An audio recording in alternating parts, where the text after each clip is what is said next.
Hello les belles épines. Aujourd'hui, j'ai envie de parler, et donc je vais aborder le sujet du pardon dans cette vidéo et les prochaines. J'avais envie de parler en fait des personnes qui essaient dans nos vies. Et je pense que vous allez voir ce que je veux dire parce que c'est plus, on va dire, une sorte de ratio entre les personnes dans nos vies en fait qui ont pas été présentes.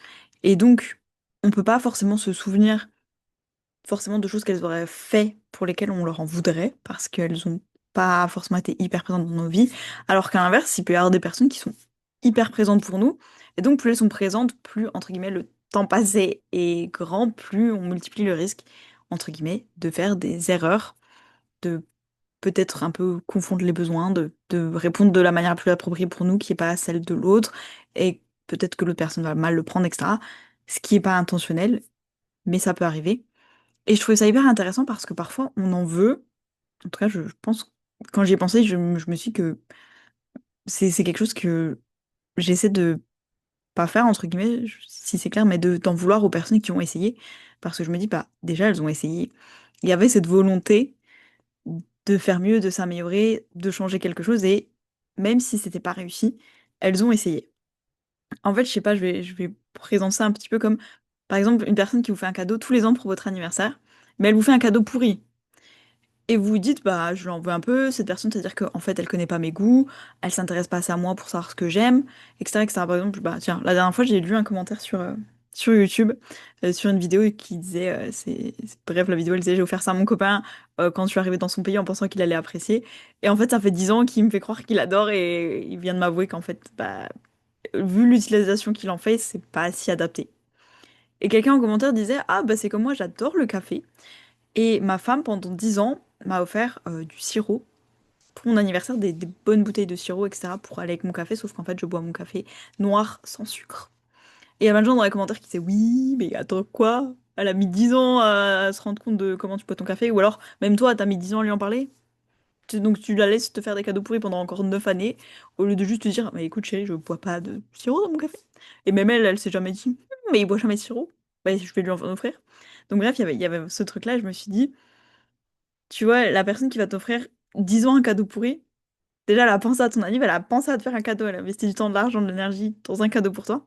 Alors que peut-être il y a cette personne qui te fait pas souvent des cadeaux, elle t'a fait un cadeau une fois, tu vois, en 10 ans. Peut-être tu l'as rencontré au même moment que cette personne. Et une fois, c'était un bon cadeau, tu vois. Et tu vas dire, bah quand même, par exemple, cette personne, elle arrive à me faire des cadeaux qui sont des bons cadeaux, parce que elle a fait qu'un seul cadeau, donc soit c'était 100% réussite, soit 100% échec, mais il y avait pas.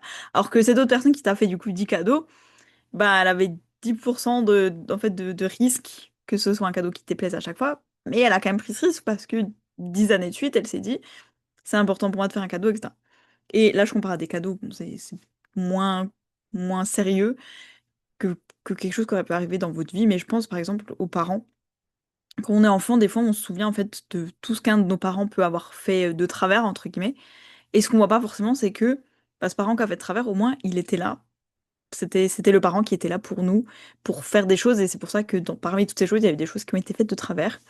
Et donc, des fois, je sais pas si j'y repense et que je me dis, bah, il y a un de mes deux parents qui était très présent dans ma vie. Ah bah, alors là, ce parent, il a fait ça. Ah bah, à cause de ce parent, j'ai ça. Ah bah, à cause de ce parent, j'ai ça. Ah bah, ce parent m'a donné des croyances limitantes, des trucs comme ça.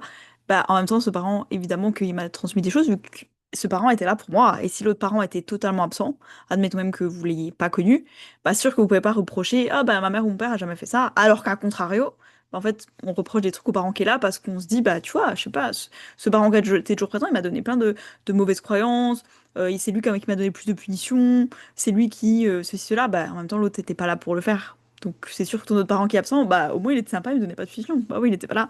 Et il m'a pas donné beaucoup de croyances limitantes. Bah oui, il était pas là. Et je trouvais ça hyper intéressant de regarder un peu le ratio parce que parfois, comme je disais, on en veut pour les actes qui ont été faits. Alors qu'il y a aussi un autre type un peu de ressentiment qui peut être justement pour les choses qui n'ont pas été faites. Et je sais que j'en avais parlé un petit peu dans une vidéo des traumas, un peu justement de choses qui n'ont pas existé. Et bah pour un petit peu résumer, c'est le fait de se dire bah il y a deux types de traumas. Il y a les choses qui nous ont été faites, qui ont été violentes, qui nous ont choqués, qui nous ont pas respectés, etc. Et donc on peut dire je suis traumatisée parce que il s'est passé telle chose. Voilà, une personne qui va faire la guerre, elle peut dire je suis traumatisée parce que concrètement j'ai vu ça, il m'est arrivé ça, j'ai vécu cette situation. On peut expliquer. Et parfois c'est plus subtil entre guillemets parce qu'on n'arrive pas à se dire pourquoi j'ai pourquoi je me sens comme ça? En fait, dans ma vie, il s'est rien passé de violent, de traumatisant. Et justement, c'est parce qu'il s'est rien passé, parce qu'il y a eu cette absence. Peut-être que quand vous étiez petit, par exemple, vous aviez besoin d'amour. Bon, là, j'axe un petit peu sur l'enfance. Ça s'applique dans tous les domaines, tous les âges. Mais je prends des exemples, sinon les vidéos vont faire 4h12. Mais donc, par exemple, voilà, on se dit, moi, j'ai manqué de ça quand j'étais petit.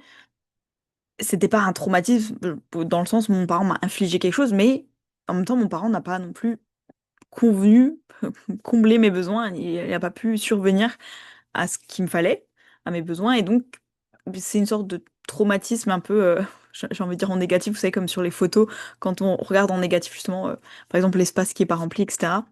Au lieu d'être quelque chose qu'on voit, c'est quelque chose qui n'a pas existé, qui nous a impacté.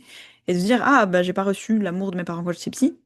C'est un traumatisme, en fait, j'avais besoin d'être aimée, j'ai pas reçu ça, je me suis pas sentie voulue, désirée, on me portait pas d'attention peut-être, ou etc. Ça peut être vraiment plein de choses. Je sais que c'était Arnaud Rioux dans une de ses vidéos, il dit, par exemple, votre traumatisme, ça peut être que ce jour, à votre compétition de natation, votre père n'est pas venu vous voir et depuis, ça vous est resté parce que ce jour-là, vous aviez besoin de l'admiration, de l'attention de votre père, qu'il soit là pour vous, etc. Et il n'a pas été là. Et c'est quelque chose, du coup, qui s'est pas passé. C'est quelque chose qui vous a manqué, qui vous pèse. Et donc, c'est un peu les deux côtés de la balance. Quand on peut dire, j'en veux à cette personne parce que, bah, elle a fait ci, elle a fait ça, etc. Parfois, je me dis, est-ce que je peux en vouloir, j'ai la chance d'en vouloir à cette personne parce qu'elle a été plus présente dans ma vie que peut-être cette autre personne à qui j'en veux moins. Et après, de me demander, est-ce que, du coup, j'en veux à cette personne, par exemple, plutôt de pas avoir été là. Parce que la personne à qui je reproche d'avoir fait plein de trucs qui m'ont pas plu, elle était là pour les faire. Bon, sauf si, évidemment, s'il y a des intentions après derrière, vraiment machiavéliques, ou la personne voulait vous faire du mal, ou elle vous a manipulé, quoi. Mais si la personne avait des bonnes intentions, et qu'elle a vraiment essayé, que juste elle est très maladroite, ça m'arrive d'avoir des relations où les gens sont très très maladroits. Mais tu dis, ouais, tu vois que ça part d'une bonne intention, tu vois, ils essaient. Et je me dis, je peux pas leur en vouloir. Oui, ils ont fait n'importe quoi. Ça c'était nul. Pourquoi ils ont fait ça? Franchement, c'est. Bon, voilà. Mais je me dis, je peux pas leur en vouloir parce que ils ont essayé. Ouais, c'était le point de départ de ma vidéo. C'était, je me suis dit, je peux pas. Pour moi, je n'arrive pas à en vouloir, entre guillemets, aux gens qui ont essayé parce que au moins ils ont essayé. Même si des fois, sur le moment, t'es pas content, tu sais, je vois plein de. Enfin, plein. On dirait que je fais que ça de ma vie, mais je pense que vous avez déjà vu passer quelques fois peut-être des vidéos d'enfants qui ont voulu bien faire pour aider leurs parents. Et au final, c'était un peu une catastrophe. Par exemple, tiens, j'ai voulu faire à manger, mais t'as brûlé un truc. Tiens, j'ai voulu nettoyer ta voiture, mais t'as pris l'éponge à gratter et du coup, t'as tout rayé la carrosserie. Quand j'étais petite, par exemple, voilà, j'ai cette anecdote. Quand j'étais petite, j'ai voulu aider ma mère à faire réchauffer un petit pot pour bébé. Et j'ai pris le pot en verre, donc jusqu'ici tout va bien. J'ai pris une cuillère en plastique. Heureusement que c'est en plastique, parce que là, je me dis, imagine une cuillère en métal. Ça aurait pu être pire. Et j'ai mis dans le micro-ondes. 10 minutes, pas. Je savais pas compter, quoi. Je sais pas quel âge j'avais, 2 3 ans. Et donc, j'appuie juste, hop. Je suis toute contente. Regarde, maman. J'ai réchauffé le petit pot. Elle dit, ah, c'est quoi qui sont brûlés? Et elle regarde le petit pot. T'avais mis une cuillère dedans? Oui. Ah, allez, hop, je le mets à la poêle. Et moi, je me disais, mais, bah, vas-y, je l'aide et. Oh, merci même pas, j'ai fait ça pour l'aider et tout. Mais en même temps, bah oui, c'est sûr qu'elle avait pas donné ça à un petit avec du plastique fondu dedans. Il y avait une cuillère, ah, bah elle est toujours dedans, mais ça ressemble plus à une cuillère, quoi. Bon, évidemment qu'elle a jeté le pot. Mais je veux dire, de base, ça part d'une bonne intention. Bon, bah, la cuillère, désolée pour la cuillère, hein, le décès de la cuillère. Mais je veux dire, bah parfois, on fait ça dans la vie, même en étant adulte, de se dire, je vais faire ça pour la personne, et au final, ça la ralentit ou ça la handicape ou même peut-être ça l'énerve parce qu'elle se dit mais sérieusement, genre vraiment, on en est là? Waouh! Mais j'essaie, au-delà de mon émotion, bah évidemment que j'ai le droit d'avoir mon émotion, elle est saine et tout. Une fois que c'est un peu passé, ma tempête émotionnelle où je suis là, je sais que voilà, je vais prendre le temps de me dire en vrai, est-ce que cette personne a essayé, est-ce qu'elle a fait de son mieux? Et quand c'est ça, juste, je sens que le fait de leur en vouloir, bah, en fait, le fait de pardonner, il y a même pas besoin de pardonner parce que pour moi, du coup, ça vaut pas vraiment de rester en colère contre cette personne ou de garder un peu une dent contre elle, de se dire ah bah voilà, la prochaine fois que je peux, je vais la saboter aussi. Alors que par exemple, en comparaison, quand il y a des personnes, je me dis bah par exemple, tu vois, cette personne-là, elle fait pas tout ça, mais est-ce qu'elle est autant présente pour moi par exemple? Est-ce que si je compare deux amitiés, bah, cette personne, elle me dit des trucs maladroits toutes les semaines, 3 fois par semaine. Bah, en même temps, bah tu vois, mon autre ami là, bah il est très bien cet ami, il me dit pas des trucs maladroits tout le temps, franchement. En même temps, s'il te parle 2 fois par an. c'est sûr que ça limite les risques de dire un peu n'importe quoi.